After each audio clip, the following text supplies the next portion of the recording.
Welcome to Idle Prattle, the unofficial Disney podcast where we will blabber about every movie in order. We'll share our thoughts on animation, music, cultural relevance, and more. So take a gulp and take a breath as we dive deep into the world of Disney.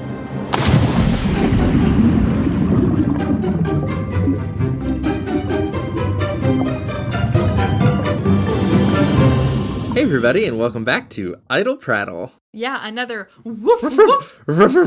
Translated into dog, that's... Eli really enjoys that we keep bringing this back. I don't not enjoy it. And there are more movies to do this with. Yeah, Get ready for both. This is not the last of the dogs. No, it's really not. It's one of the best of the dogs, though. I would agree. Today, we are very happy to have a special guest. We have not one Chris, but two Chris's this week. Yeah. We have Christopher Bogardus. Woo! Woo! I was about to say, and if you recognize that last name, they won't, because that's not your last name. No. So Christopher, and I think to differentiate, you'll go by Christopher or Siege. That's what I call Christopher in the family, because Christopher is my brother. Hi everyone. How you doing? I'm doing great. How about you? Oh, I'm so good. I'm very glad to hear. I'm speaking through the pain of work. Oh my gosh. We are so excited to have you, and we have a couple of questions for you. Yeah, we always start with, what is your favorite Disney movie? So my favorite Disney movie definitely is Frozen 2. I think that Frozen 2 is amazing because it's probably the best sequel that I have ever seen. It just follows up so well to Frozen because it feels like they connected the two really well. And also the animation in Frozen 2 was absolutely beautiful. Tap natch. What was your favorite moment in Frozen 2? Oh, definitely. The moment where Elsa's riding down the fjord and like she stops right in front of the castle and just sprays ice and stops the water, and that was such a magical, beautiful moment. It really was. Frozen 2 is a big one in this side of the family. It really is. Christopher, I know we're going to have a whole episode to talk about it, so I'm not going to jump in, but I'm very excited that you said that because that movie holds a very special place in my heart. Yeah, so we wanted to also hear a little bit about your history with Disney. I'm laughing because I've grown up with Christopher, so I could tell you his history with Disney. But go ahead and tell us. So, I've been to Disney World twice. I guess that's probably a good place to start. Mm-hmm. And when did you go for your first time? The first time I went I wasn't even one. It was the Christmas of 2001. Yeah. And my sisters had a great time, but... You did not. I did not have a good time. He got like an ear infection, and Mom and Dad were like up all night, and they had to send us. So Mom and Dad didn't have a good time either. No, they had to send us into the park with my aunt and uncle so that they could take him to urgent care in Florida. Oh no! Yeah. God. Yeah, so that was my first experience in Disney World. And then as the years went on, I definitely say, since I am someone who identifies with the Gen Z population, I definitely grew up in that era when Disney was right for me. They were in a little bit of a slump, and then like Pixar was doing really good. So like movies like Finding Nemo, that was really big when it was the right time for me. Right. And then I actually, fun fact, I went and played with my jazz band back in probably like 8-10 years ago. Mm-hmm. So that was a fun experience, getting to play jazz in Disney World. That is really cool. And jazz is very topical because this movie is full of jazzy moments. I really love the jazz aspect in this movie. Oh, that's exciting. But definitely, you're not like a Disney Animation Studios buff, right? No. I am, when it comes to movies, as a kid, I was impossible to sit down and watch a movie. I definitely had the energy to run around the house twice and still make the Energizer Bunny look... That is true. So this was your first time watching 101 Dalmatians, right? Yeah, first time. First time. Well, before we get started, we have to play our favorite game. And every time we have a guest, we like to play a round of this or that. Life's full of tough choices, isn't it? Thank you for bringing that back. Every time. We call it that every time. Which Disney villain do you prefer? Hades or Scar? I would definitely say like Hades. I think Hades is he feels more comedic. And I like that in a villain, whereas Scar's like, I hate life and I feel I embody death. Whereas Hades is like, I embody death, but I'm going to laugh about it. I love Hades. Good choice. My this or that is Jasper or Horace. Definitely Jasper. Jasper. Lanky and tall and in control. Because, I'm 6 foot, so... There you go. You could play Jasper in a movie. You could. Okay, my question is, if you had a dog, would it be Pongo or Stitch? Definitely Pongo.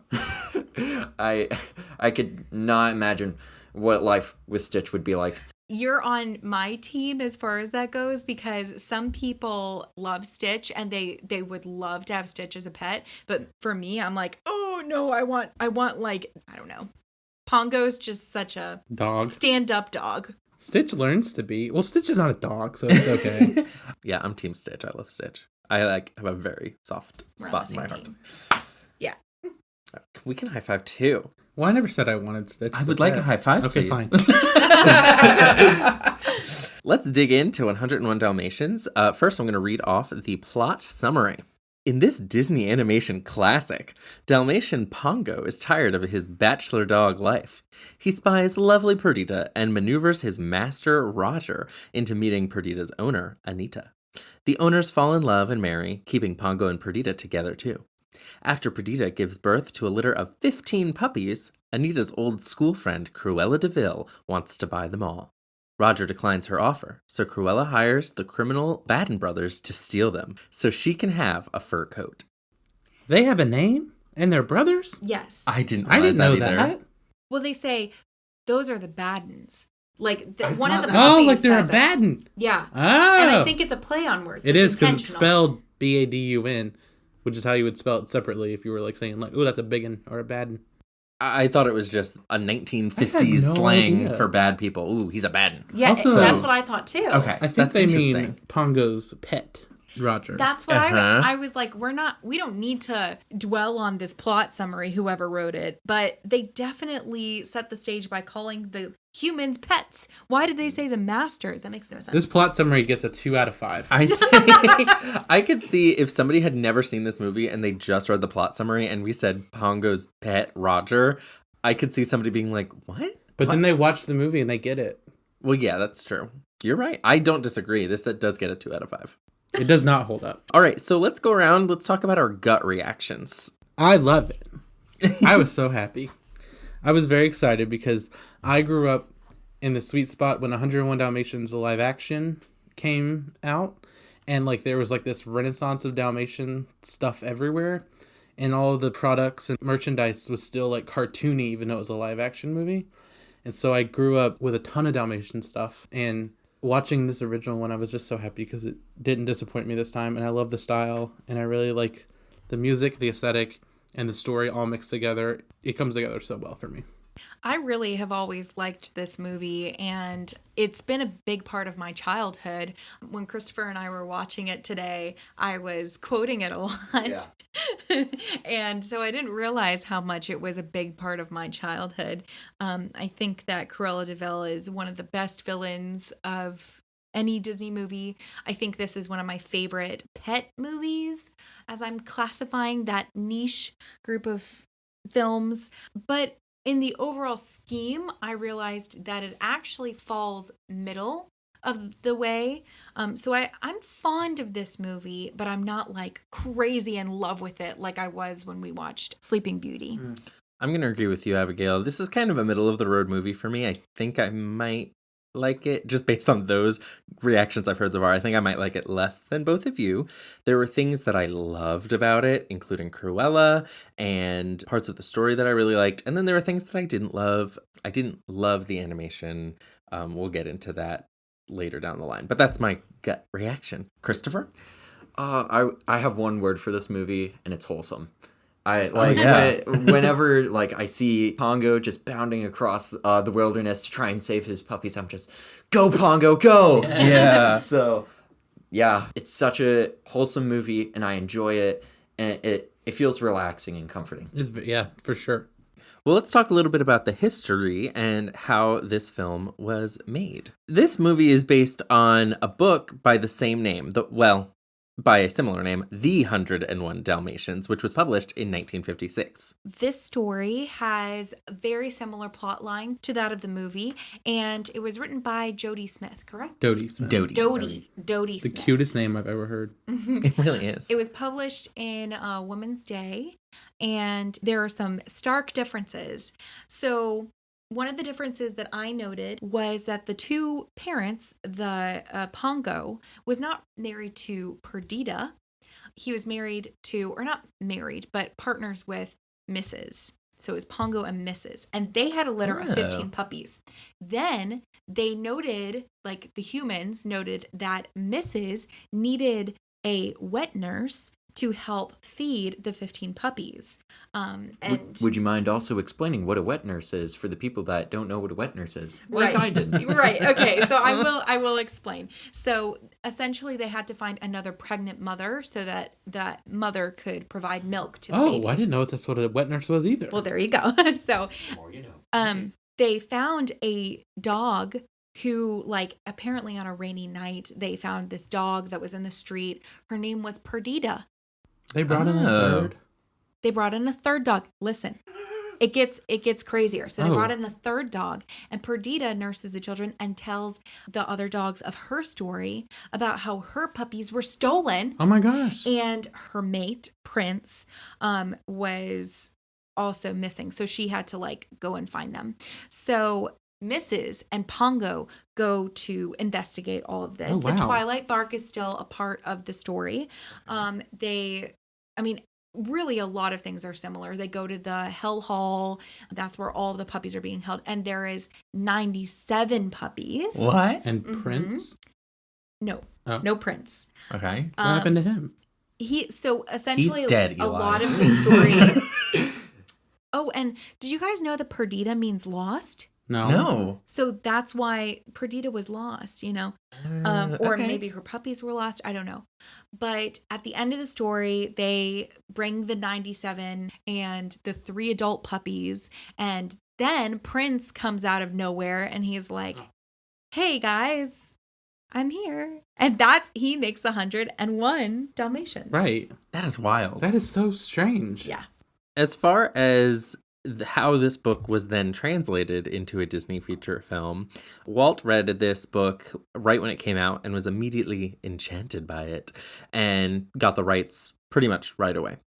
And he was excited to work on it. However, as our listeners may recall, Sleeping Beauty, which was the film before this, did not go over well, which still blows my mind, by the way. Still blows my like, mind. I don't understand. And also, again, Walt is doing other things. Animation is not on his mind. No live offense action. to this movie, which I still am very fond of, but I just can't believe this movie was so successful. I know. And helped Sleeping Beauty come out of its slump, because I just see Sleeping Beauty as like this triumphant movie. It's a masterpiece. It's interesting because what I saw is that reactions that were positive like this because it was a deviation from other stuff. And one word that stood out to me was it was unpretentious, which I completely understand because that fits with when you said wholesome. yeah, I think Sleeping Beauty is like the pinnacle of like this romantic style of animation and story that Walt loved. And then here is like this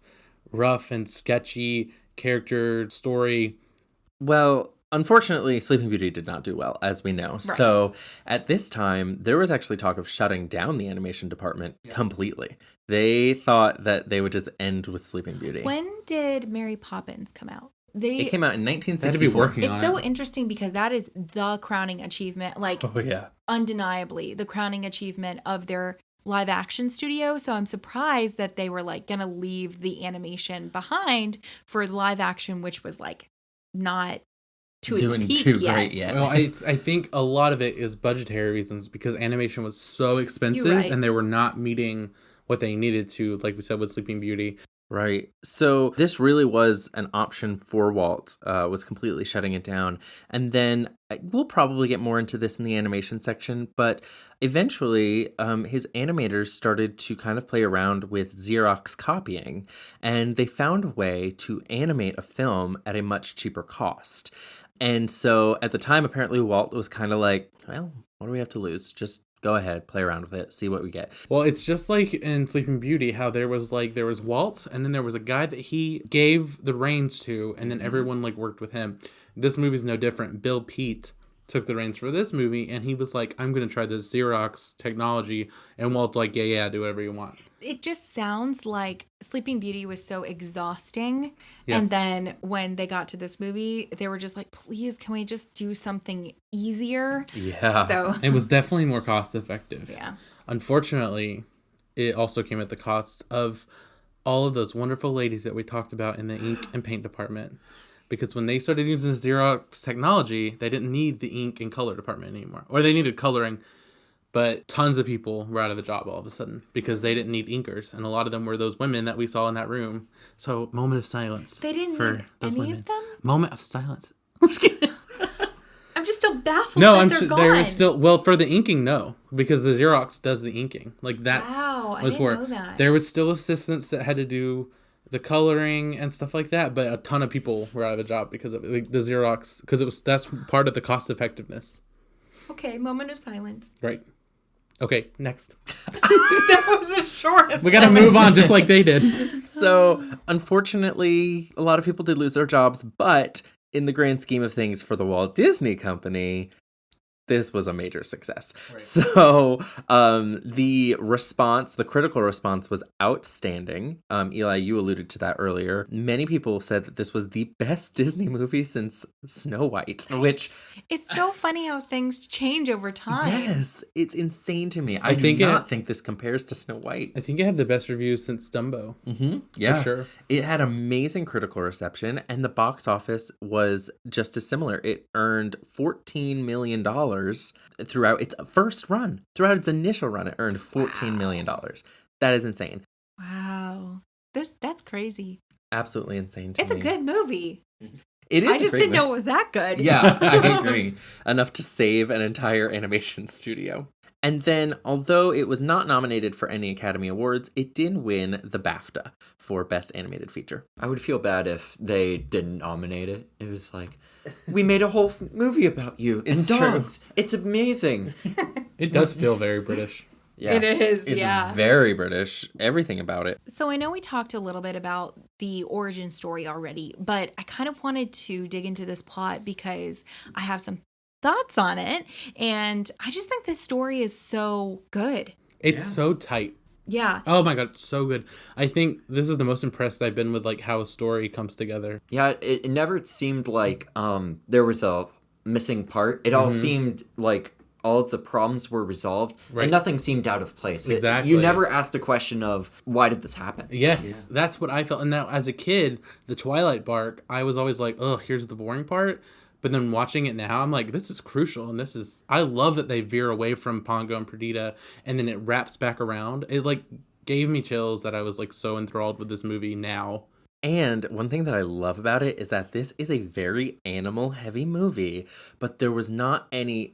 what I consider to be wasted time. Yeah. There weren't like ongoing segments of just like animal hijinks just playing around. Like they used every minute of the film to further the plot, and I really appreciated that. Yeah, I think it followed a traditional story arc very cleanly. And the heightened parts, the climax of the story was truly exciting, which sometimes in animal movies, if I had to categorize it, I think sometimes they can be a little dull. Right. But, you know, when they were all in the truck and Cruella was chasing after them and they were going off the side of a cliff and one of the puppies almost fell out and, you know. Perdita grabs the puppy by her mouth. It's great. Yeah. Oh, and also, can we celebrate the fact that Pongo and Perdita are both as active and important to, like, saving the puppies? Oh, yeah. Yeah. I feel like there's a universe where they could have left Perdita behind or something. They did leave Perdita behind when she was the wet nurse. Oh, well, there you go. And you know what? I know we're going to get to Does It Hold Up later, but I will go ahead and say plot-wise, the women in this movie, like, just are so brave and strong. Even Cruella. Right. She takes it to a little bit too far. But, like, when Nanny, I love when Nanny is just like, get out of my house! Yeah. And, like, throwing pots at them, and she's just... Like, she's not running from nobody. She's like, you better get out of my house. And I was like, okay, Nanny. Yes, Nanny. You better go, Nanny. Human and animal, like the female characters in this, really impressed me. I mean, I like the male characters too. It's just refreshing to see a movie from this era treat women not even like above, or they're all on the same level. It's all good. I wanted to point out, like you said, we're going to get to Hold Up later, and we're talking about how they did women right. But Pongo also at the beginning is basically looking out the window and judging women that he wants him and his pet Roger to get with. And it was like 1960s live action Tinder for me. Like he was looking at them and swiping left on them. And I feel like it was like on the line of like, okay. But it was like a cute scene, but I love how the dogs that he didn't think were good enough were crucial in the Twilight bark. They came back and like they helped him save his puppies, and I'm like, that's what you get, Pongo. Like, don't count everyone out. Story-wise, does anybody else find it interesting that this struggling songwriter and his wife, I'm not exactly sure what she does for a living, but they did not bat one eyelash at keeping 17 dogs. And Corella even was like, you can't afford this. You're barely going to make it through. And she was like, we'll find a way. It's fine. And I'm just like, that's a lot of dogs. And then he gets one song on the radio and he's like, okay, we'll keep 99 puppies. One song on the and radio move. About somebody who actually, like, that's her name. Right. Are there going to be any straight up suing? slander? There'll be some lawsuits for Roger. Yeah. And also the moment that makes me kind of cringe a little bit in this plot is when these cows are like, you all know what I'm going to. I know exactly what I watched come children, come drink from my udders. Explain, Abigail. Yes. So essentially what Christopher said, they come into a barn during a huge snowstorm to get away from the cold, and the puppies are hungry, and the cows are like, let's feed them straight from our udders. And it's just weird. Nice warm milk. It's weird. Yeah, they're like, That's literally how they say it. Like, I was watching, it felt like a horror movie for a second, because they're like, do they like warm milk? It's fresh. And I'm just like, okay. And then when they go, and then it hit me what was about to happen, and I was like, oh, it's fresh. Yeah, it was weird. And I know it was meant so innocently. Yeah. But I just wish that they like had maybe buckets. Yeah, that they had just gotten milked for some reason. I mean, because the truth is, folks, this is a PSA to everybody out there. We are also drinking cow milk. Right. It's not like it's that disgusting. Right. It's just seeing it from the source. Exactly. It's just a little weird to see. Just straight on the udders. Right. Like, without that scene warms my heart, because those cows, they even say it.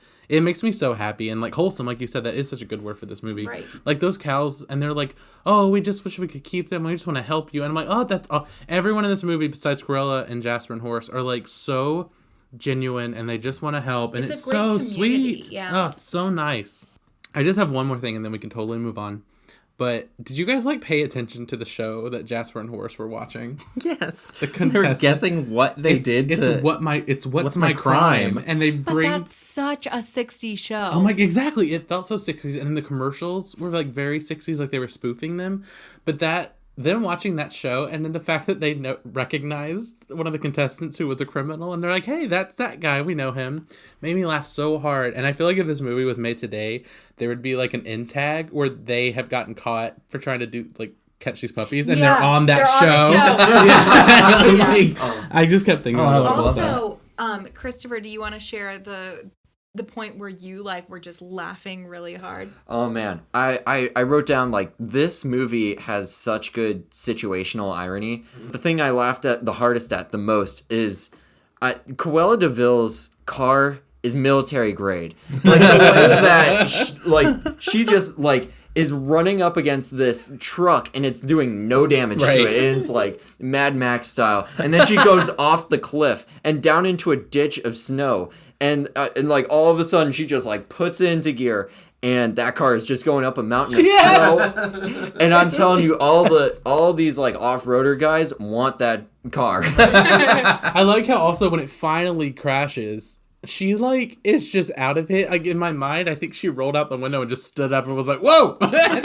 Because she's like immediately yelling at Jasper and Horace, and she's completely fine. And I'm like, well, they definitely get in a crash that would be like all of them in reality would probably be dead, but like they all are just. I'm so glad they show them like in the ditch, and she's just like, "You fools," because that's the last you see of them, right? Yeah. So if we just saw them, we would have just assumed they died because that was a crash. Yeah.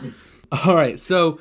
We mentioned a little bit earlier about the Xerox thing, and we're going to talk about that a lot during the animation segment because this is like the new technology that they're using to make movies, basically. This is going to go on until for this is not a one and done situation. Yeah, this is like the new way that they ink lines for these movies. There were so many advantages to it for the animators because now what's happening are these animators are drawing their drawings, they're getting their cells, and then they're being Xeroxed for the ink. So what's happening is it's perfectly outlining their drawings. And what they drew purely is going onto the screen. So this movie, like when you see that I know the animation style itself looks scratchy, I guess you could say. But even like you'll see like lines in people's faces like here and there. And it's because like some of them got to like use what they call it is like the construction of their drawing. So like their sketches, and then when they went over it, some of them would like just send that in and wouldn't let their assistants neaten it up, and so it got on screen. So it gives it even more of like a scratchy type of look. Now, like I said, sadly, a lot of people lost their job because they were kind of the middleman, and this technology took over. So they didn't need people to ink the drawings anymore, which animators enjoyed because it wasn't going through another person; it was their work. And we see it. And you know, I appreciate that. Like, I like seeing their work put up. But it is sad because I love that little room of women in there. Yeah. But all those women. Yeah. But so this is the Xerox process. And back then, I feel like when we say Xerox, you're probably thinking like a copy machine and then it goes out. But in those days, the Xerox machine took up 3 rooms. And it was like, wow. Yeah, they had to like put it through, go through like a machine. It was very complicated and I don't fully understand it. And since maybe I'll dive into it more as we go because like Chris said, this is the first time, but it will not be the last that this is the way. We can just dose out bits of information of it each episode. Exactly. But apparently it's a huge machine that like spans 3 rooms, but it somehow works faster and is more cost effective. So I think it's so interesting that we talk about how clean Dumbo looked. Like it was almost like too clean. Yeah, it was like extremely clean. And then we go into this phase where everything feels very, I know what you mean by sketchy, and like very penciled, very, very much, you could tell the artist behind it. Yeah. And now, you know, if you think about things coming out in 2021, like Frozen 2 or that, I think goes back into this clean kind of look. Yes. I just think that's interesting. It is interesting because it doesn't take away from like it being amazing. Because like Chris said, it is Frozen 2 is animation is beautiful and like it takes my breath away. But you're right, it takes it back to like it's almost too perfect, especially like with water. And so I love both. But I think what really struck me about this movie is because I personally, there was a time where I really wanted to do like make animated movies and make animated series, and not that I don't want to anymore, but like I specifically wanted to be what Bill Pete was, which he was a story man. And what a story man is like they did the rough sketches and like the storyboards. Mm-hmm. So like they drew, but it wasn't like cleaned up. And that's kind of like what I like to do. So like this really speaks to me because it looks like a storyboard with color and just tightened up. I don't really feel the same love that I think you guys are feeling, to be honest. I mean, I definitely appreciated it for what it was, and I wasn't like, ugh, this is gross or anything, but I think it's coming right after Sleeping Beauty. And Sleeping Beauty, to me, was just like the pinnacle of what animation could do at that time, and it's so beautiful and so like, it's so good. You like that romantic visual style. Yeah, I think I just prefer it. I mean, this wasn't bad, but I was just, and I think for me, it was so jarring. It was just like, it was from like near perfection to pencil sketches, almost, in my opinion. It kind of makes it feel better because the dogs, do they need really nice sketches, and it matches the style, I would say. Yeah. Like rough with rough. The style. Right. But Rough. but you shouldn't feel bad about that, Chris, because Walt agrees with you. That's right. Walt did not like how this came out at all. I bet he liked that paycheck, though. He as a matter of fact, was openly angry with Ken Anderson. Is that what Ken Anderson. Ken correct. Anderson is on record saying that for the rest of their lives, he knew that Walt was upset with him and like stayed upset with him with what he did with the animation of this. And he said that he finally saw Walt, and Walt was sick at the time, and they had an interaction, and he said that in his eyes he could just tell that Walt had finally forgiven him for what he did with the Dalmatian. And then 2 weeks later Walt died, so he was like, at the end of his life, maybe he finally just like was okay with what he had done, and he understood that it wasn't so bad.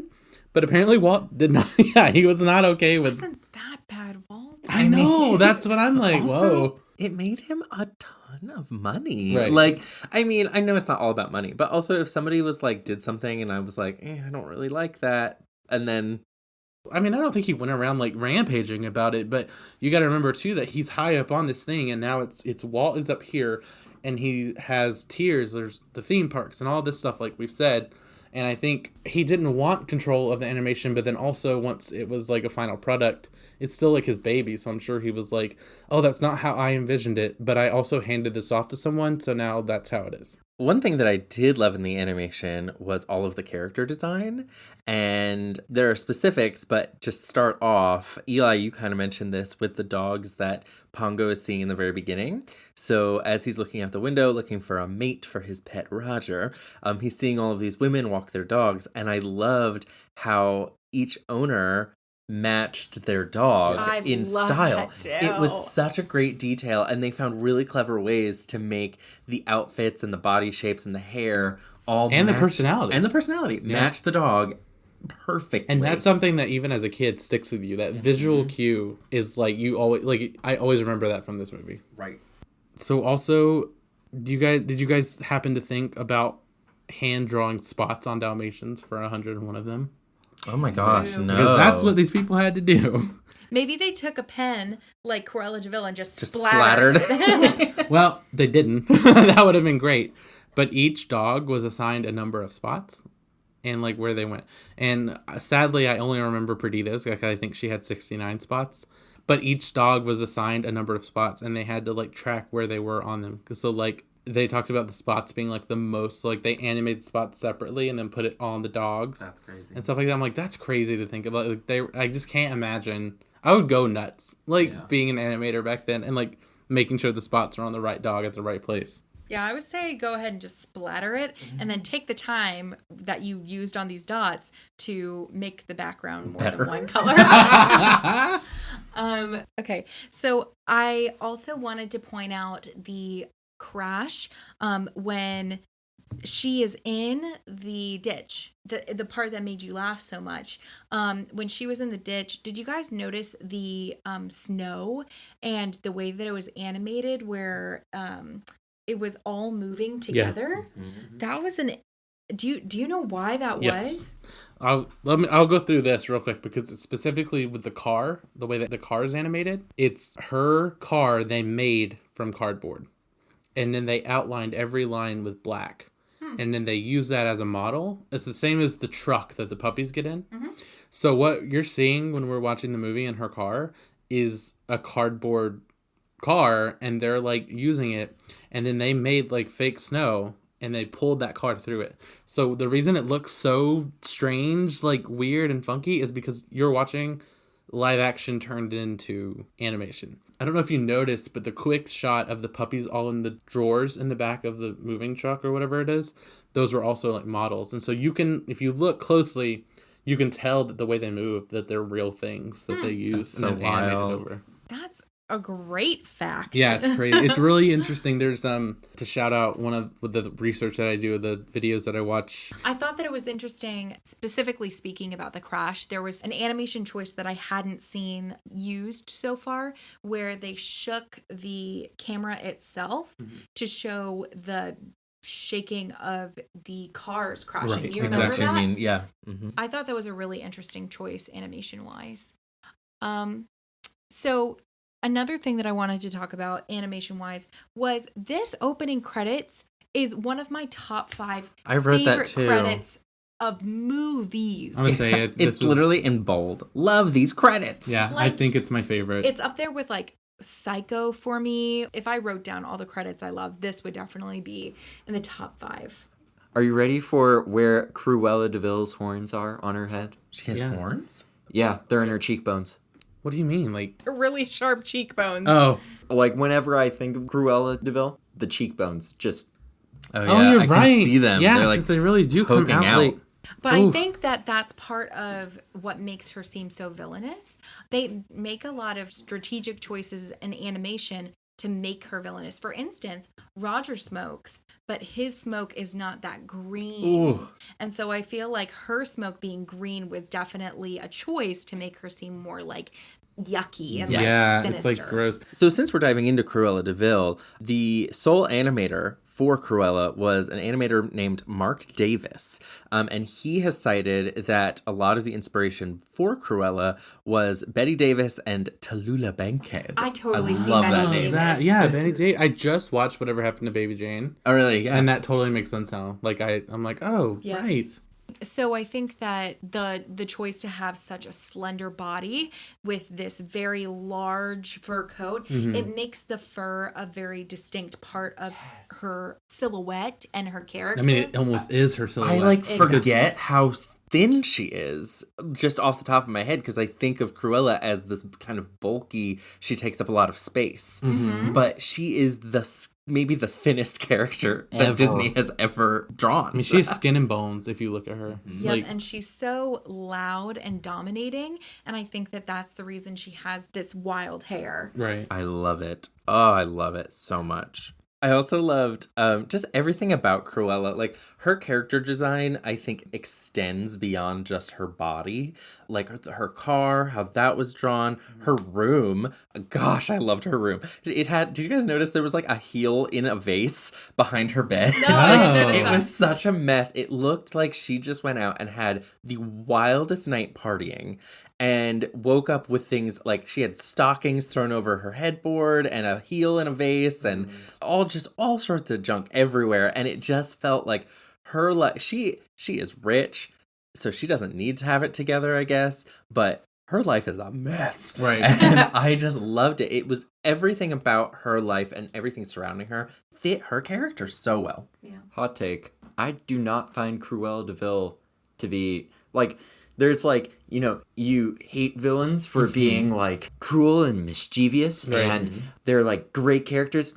Not really for me. I just don't Really? find Cruella de Vil to be, for one, I just, turning baby, puppy, Dalmatians into fur coats, just, that... But that's the whole point. I'm saying that feeling that you have right now, I, though. but also, like, what is her motive other than making a fur coat? That And- is her motive. That is her motive. That's- And okay. It'll get money because she wants a dozen fur coats, so she'll probably keep one I'm and then so sell 11. Right, and in my head, she's not as rich as we think she is. She's just rich enough to make it look like she's richer and that she's getting by, because that's a whole thing. And I love that you said, like, what else is her motive? Because I've had an issue with the last few villains because I love the villains, but to me, they're literally, their motives are very weak, if not non-existent. Like Maleficent. was just evil. Be evil. But like Maleficent was literally, I'm evil for the sake of being evil, and then I'm going to use being not invited to this party as an excuse.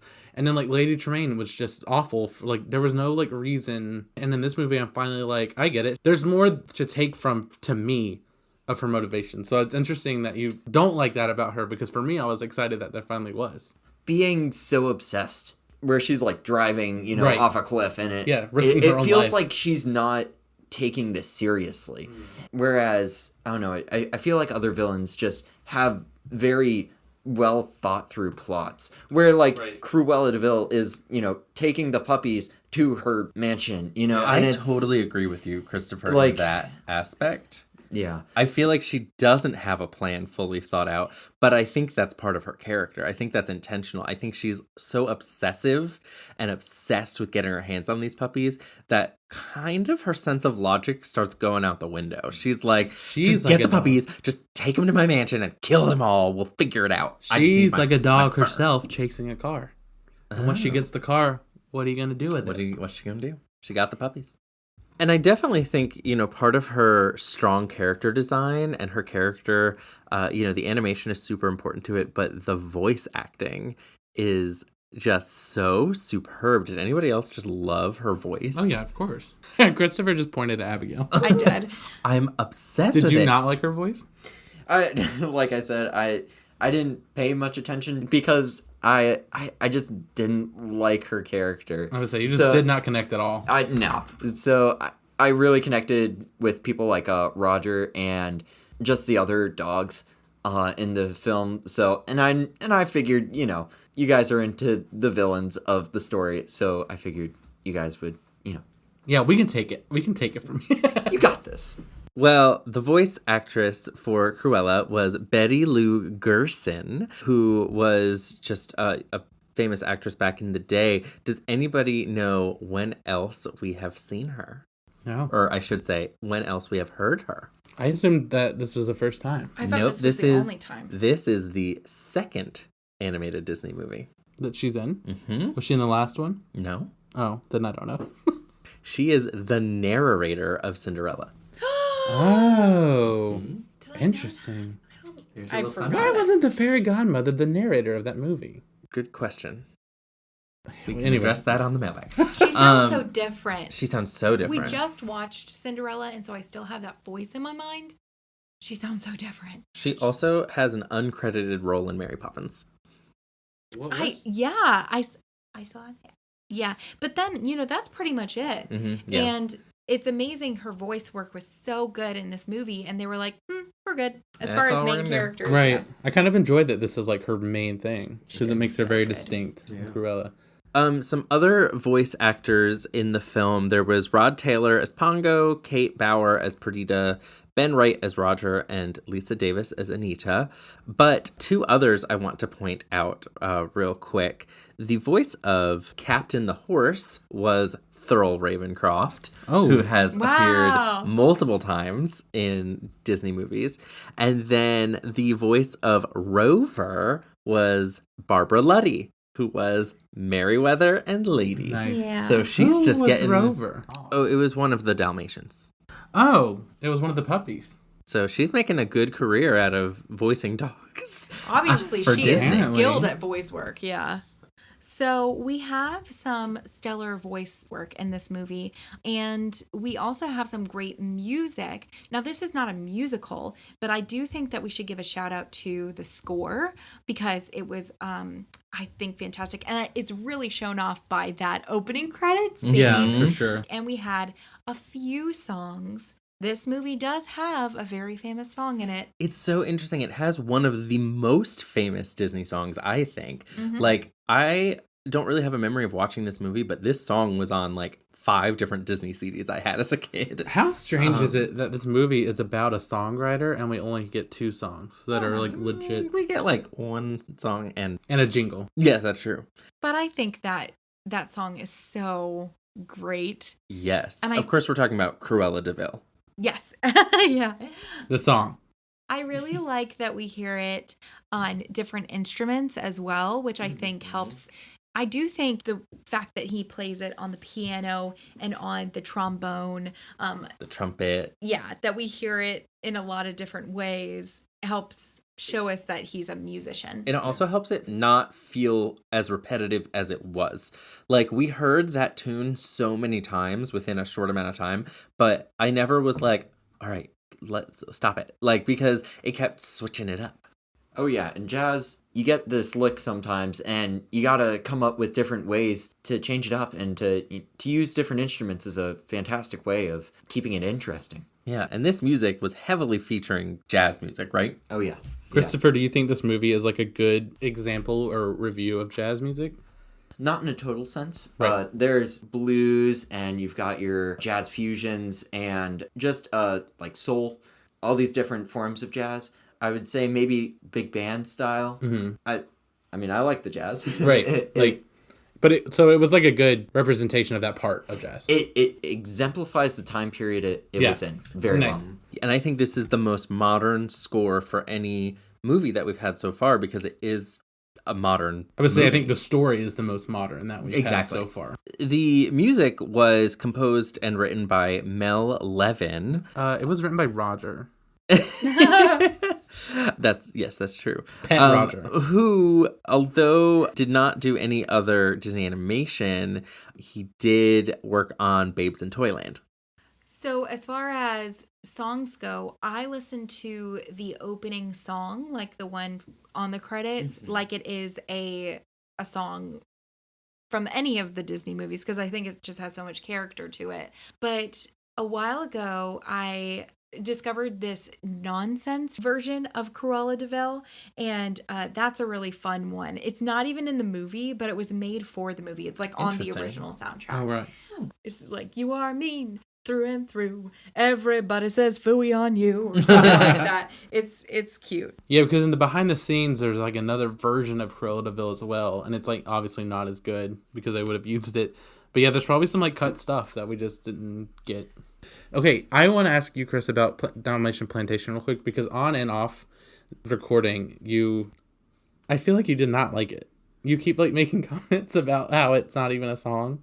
I mean, he only sings 2 lines. It doesn't feel like a full song to me. Well, it's not a full song, but it's like, do you just not like it, or is it just because it's barely anything? I just don't. It feels more like a little jingle. That's right. all. Like, I wouldn't say that that's a song from this. I would say it's a tune or a jingle from this movie. Yeah. He literally is like, Dalmatian Plantation credits. Like, that's all. Like, that's all there is to the movie. Cruella at least lasts a while. Giggling about it. So what are your thoughts on it? So we were watching it today, and we get to the part where he's like, we'll have a Dalmatian. We'll have a plantation. A Dalmatian plantation. And Christopher looks at me and he goes, like, his mouth opens and he looks so like petrified. Yes. Why? He's so scared. So we got to the end and Abby was like, why are you so scared? And I was like, well, they just got all these puppies and now they're going to go out to a plantation and make them all breed.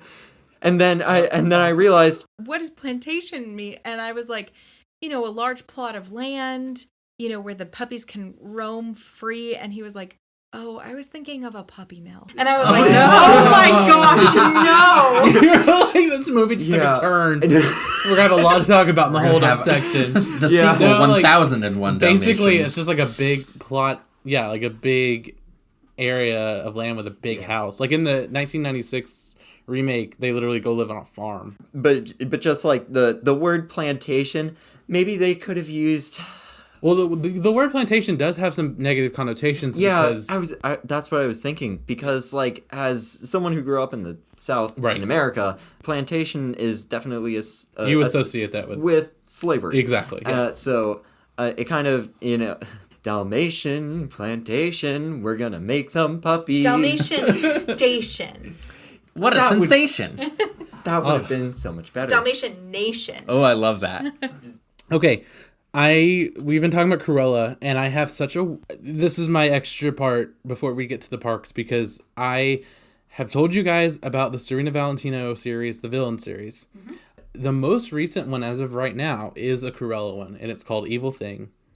And as I mentioned last time, the Maleficent one really hinges on like the story of the world that she's created. Evil Thing, the Corella one, is completely separate. It's not even in the same world. It is completely all Corella and her backstory, and she fits it into this movie perfectly. It's my absolute favorite of the series so far. But if you really just like want to start this series, you're interested in Corella, you can totally read this one and not read any of the others, even though this is technically book 6.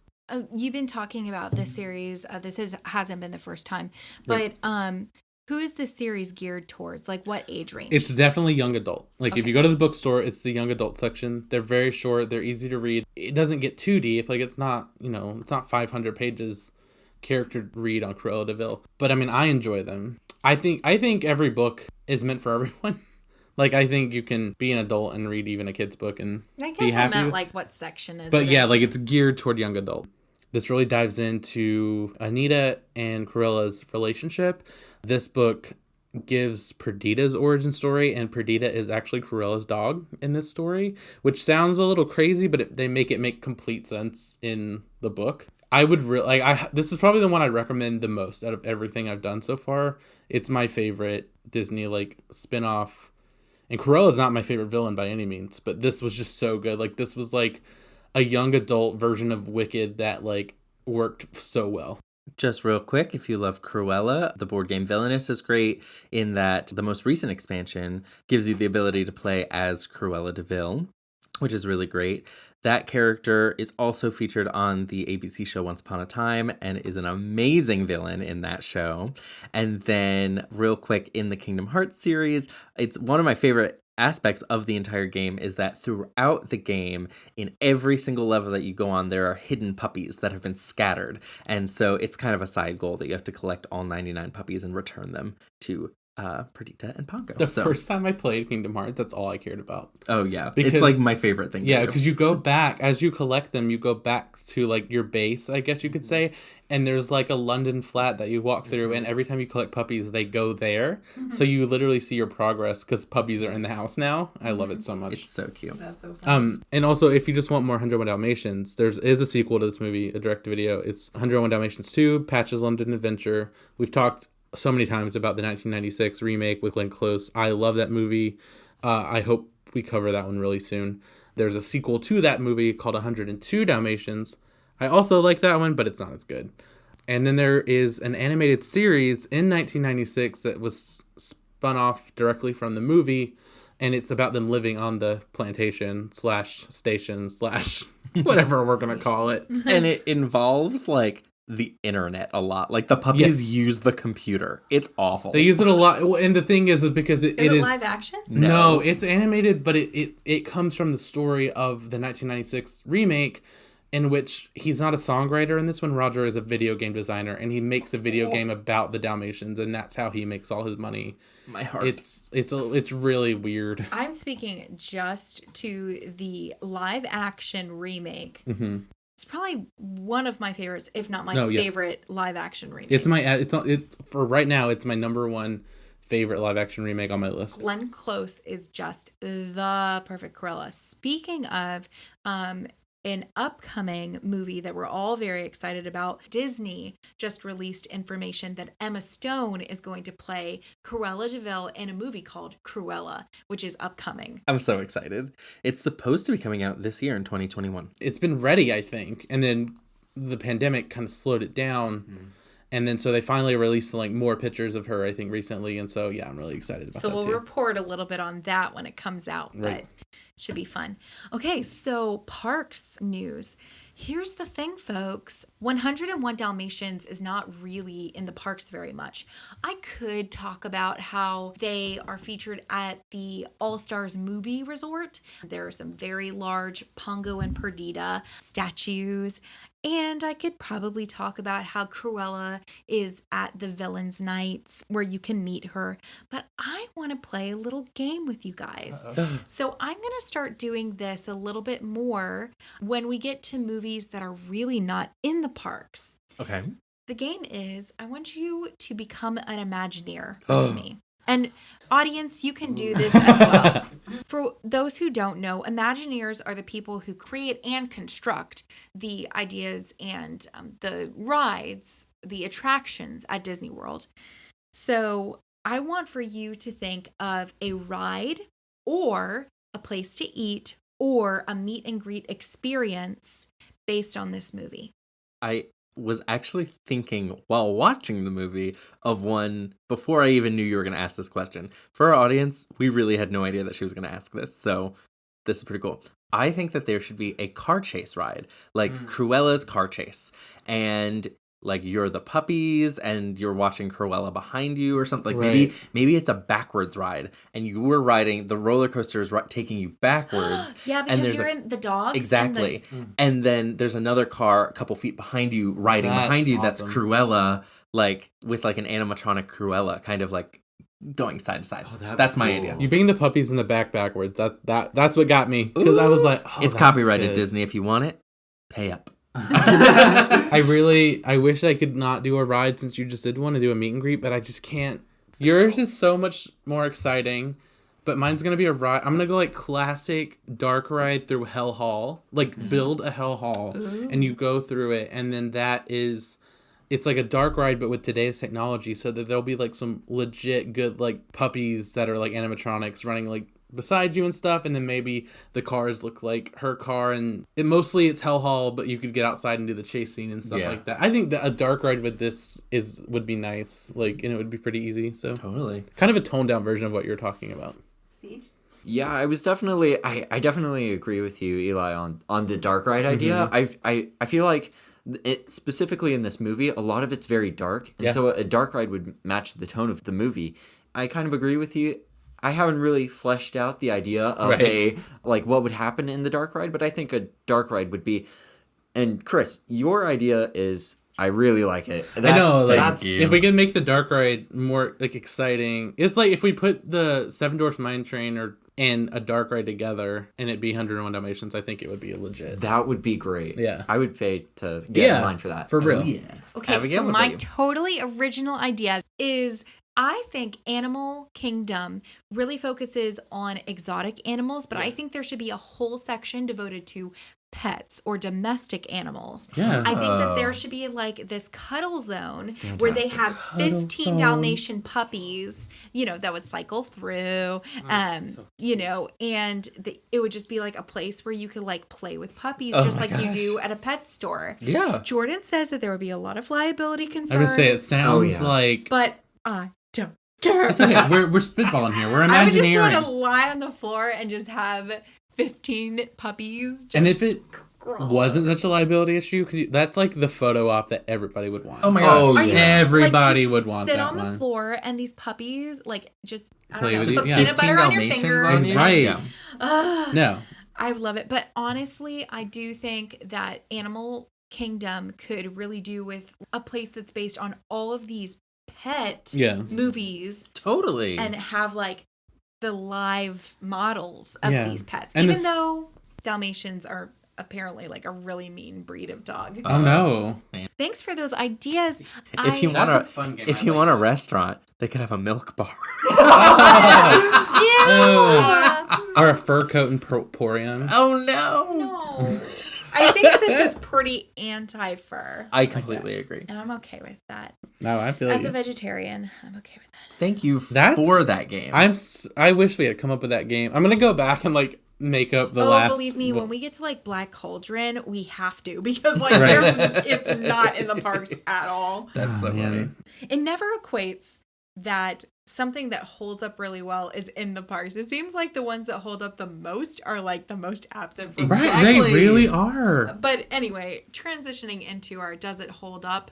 My short answer is yes. Yeah, I mean it does. This is the second time in a row, and it makes me happy, but also like confused because our hold up is like we always talk about the meat of this podcast, but like literally to pull pulling at the tiniest strings is maybe because Pongo is like, no, that girl isn't good enough.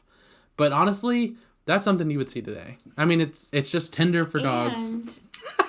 It is Tinder for dogs. And I think that the language he uses is actually pretty mild. Right. He calls Anita lovely, Yeah. which I think is a very kind way of profiling somebody's appearance. Yeah. I also think that because we see it from Pongo's perspective and he is talking about human women, he kind of chalks it up to, but I don't know what pretty is for a human. He straight up says he doesn't know the metric for a beautiful woman, a human. And so honestly, when he's like looking at these girls, he's looking at the female dogs and which ones he's attracted to. Right.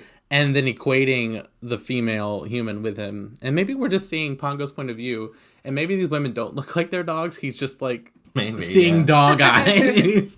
But yeah, like other than that's the only thing besides like if seeing someone smoke on screen just bothers you. Yeah, I mean, the most smoke that you see is Cruella's. Right, which we established in Pinocchio. Right. It's the villain doing it. It's kind of like... Although Roger does smoke a pipe. So Just like Geppetto. Exactly. Right. And I think that is just because this movie is contemporary and like it was kind of like, I don't want to give like a super positive word, but it's sort of interesting that Disney was like, hey, let's reflect real life. In real life, someone would be smoking. Oh, sorry. So I actually do have a area where I think it could have been a bit better. Yes. Or Lay it on us. So when Cruella enters and she's talking about taking the 15 puppies, I noticed that Anita was very so about not wanting the puppies being taken. It felt like Anita was like, I don't think that the puppies are up for sale.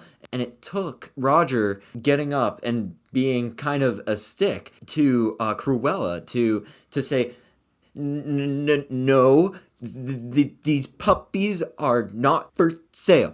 And he was a stick, and it felt like him being the head of household quotation marks. Right. It took him and his decision saying no for the puppies to stay there. Yeah. And I just felt... I think Anita even makes a comment, or the nanny, or it's Pongo. It's Pongo. Says, did you hear? Roger decided that we can't go. Yeah, and it just feels like Anita could have spoken up more, but maybe she didn't because they're friends, you know?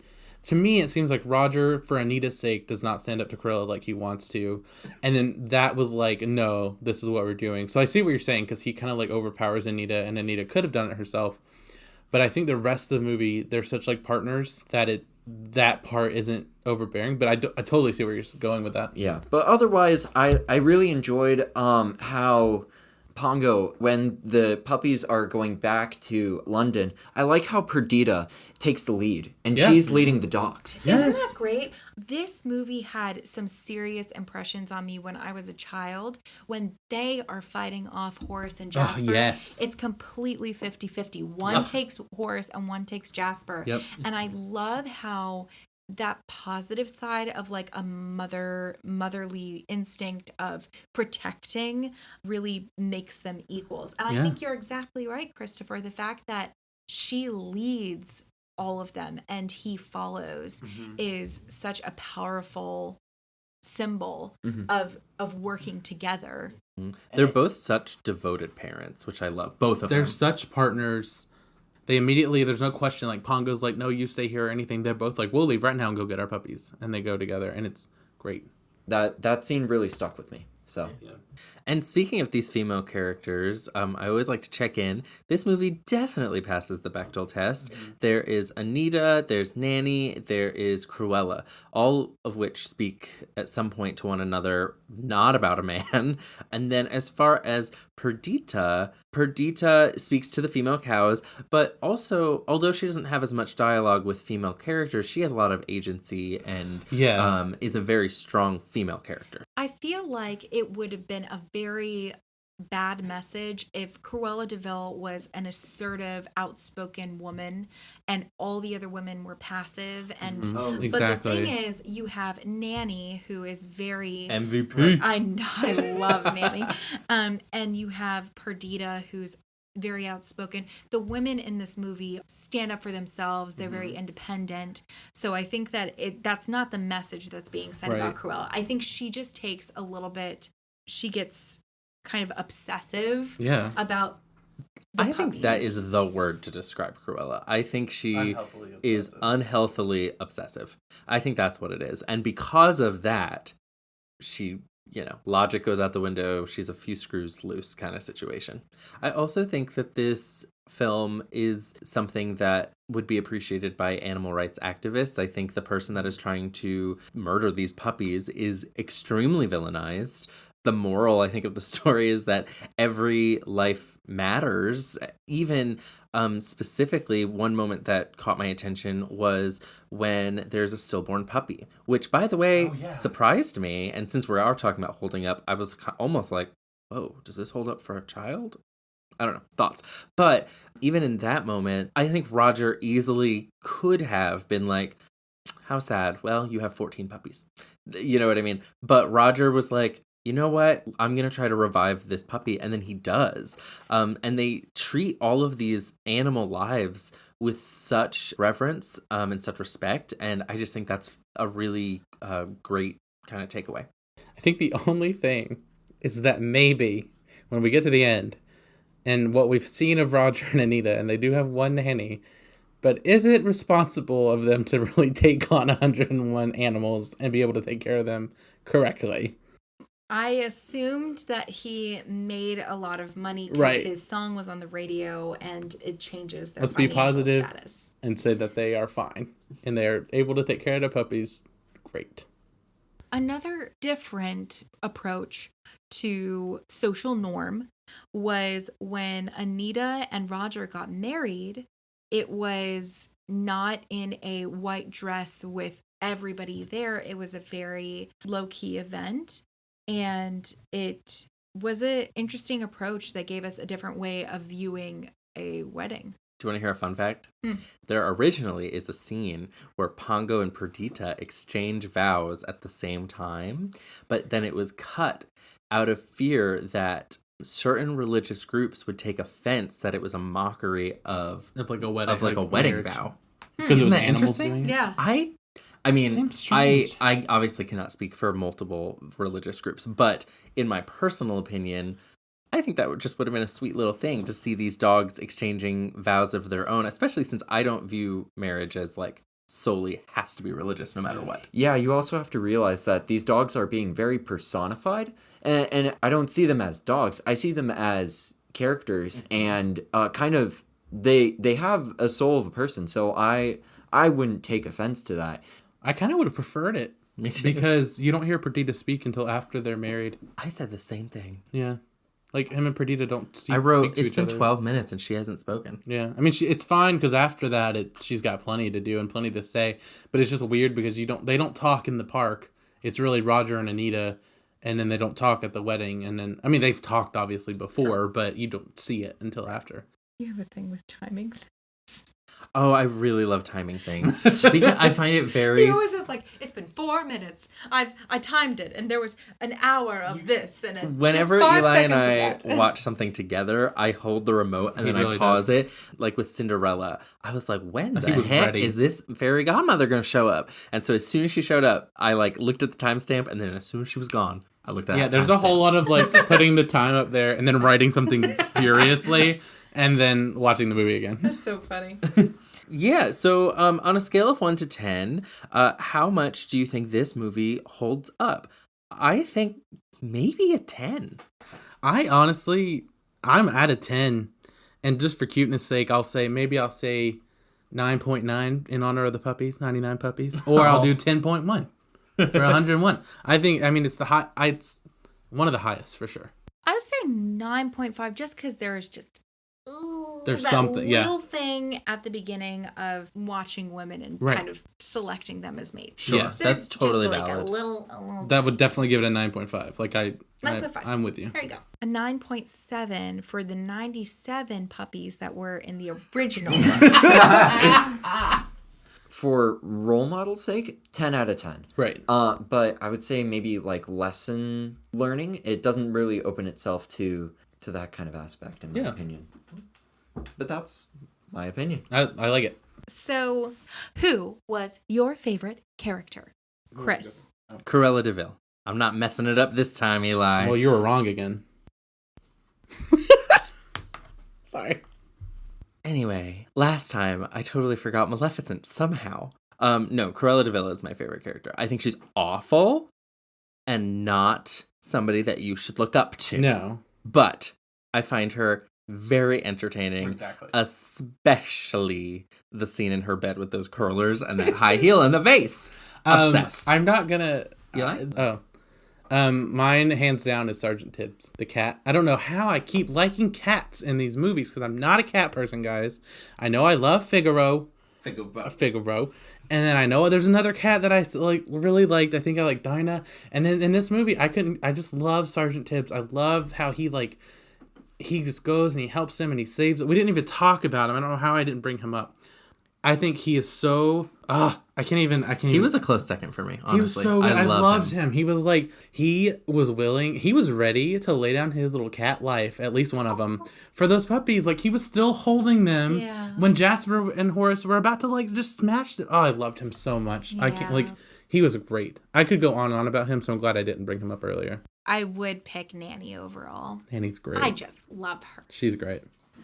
So I do have to agree with you, Eli.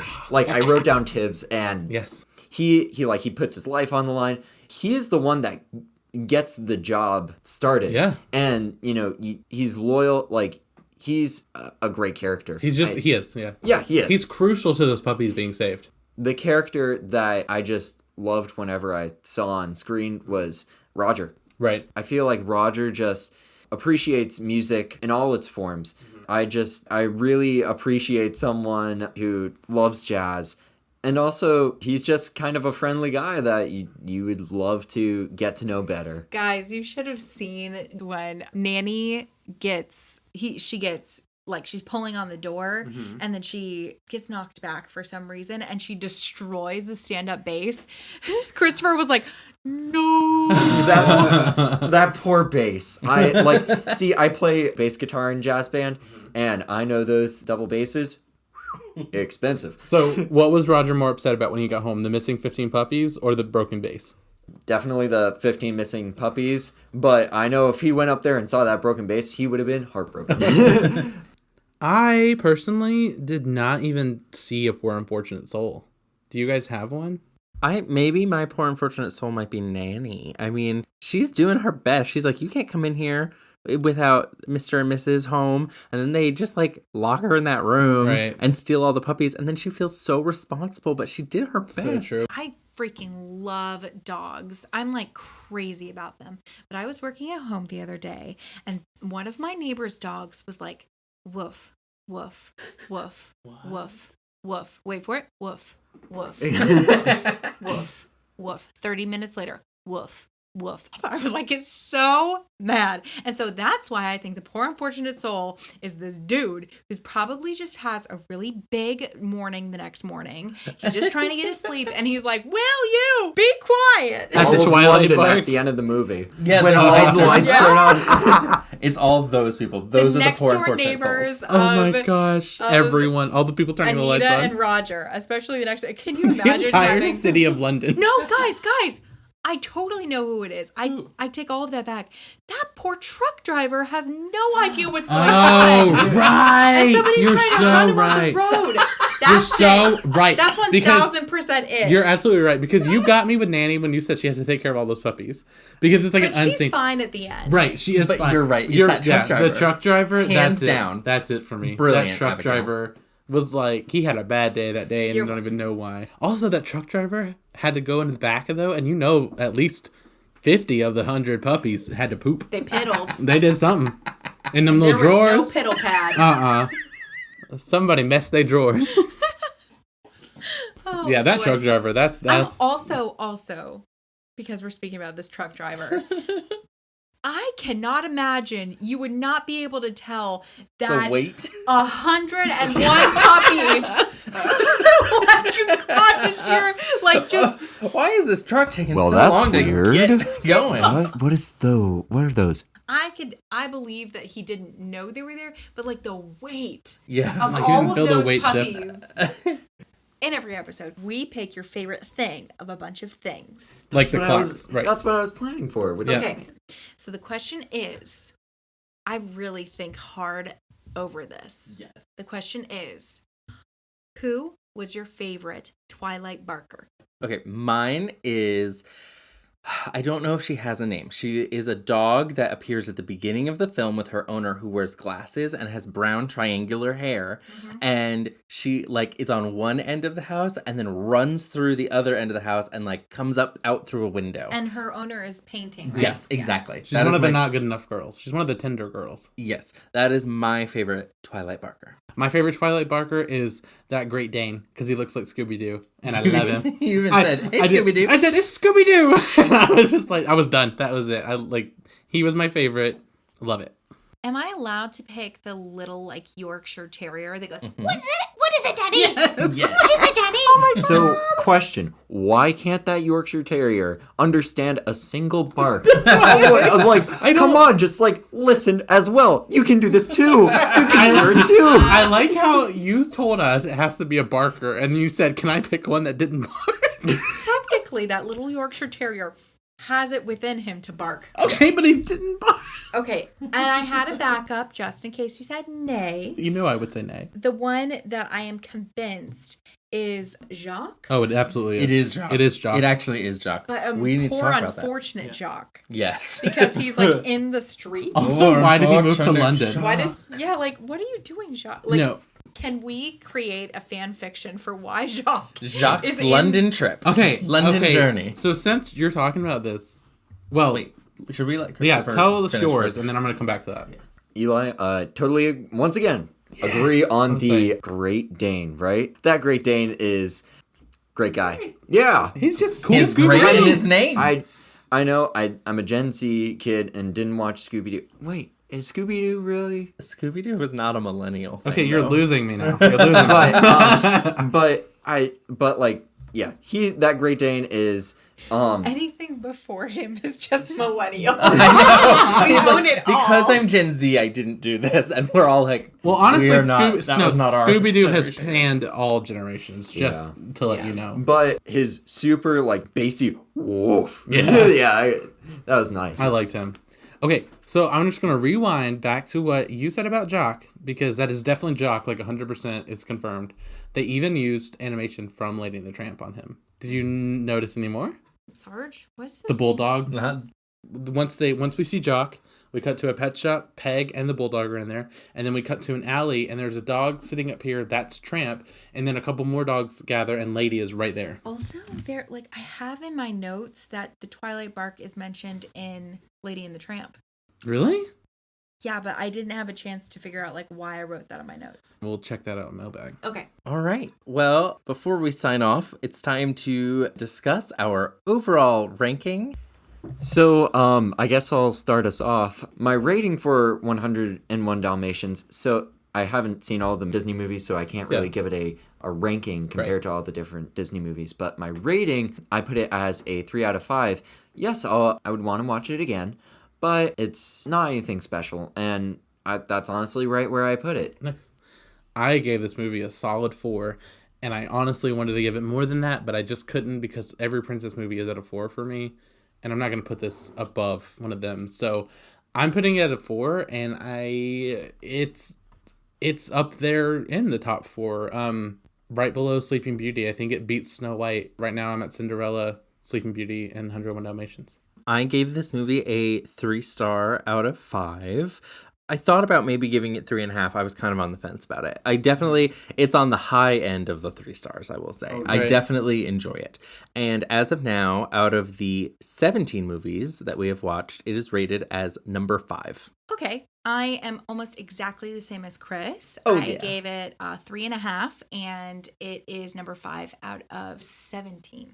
All right. Well, thank you all so much. First of all, thank you, Christopher, for joining us. It was really you so fun much. having It was you. a pleasure. Thank you It's for great. having me on the podcast. Anytime.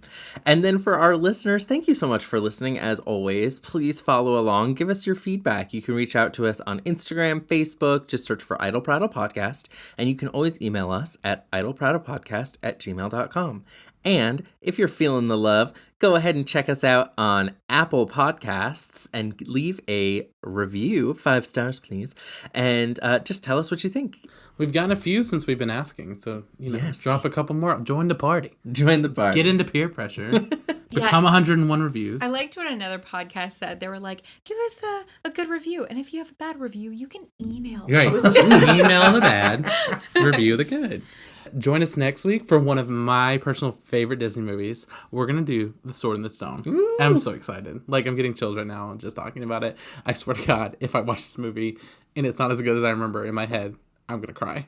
And don't underestimate the importance of using the phrase, oh, ball the dash, and Body language. Yo, rascal. Oh, yes. Yo, rascal.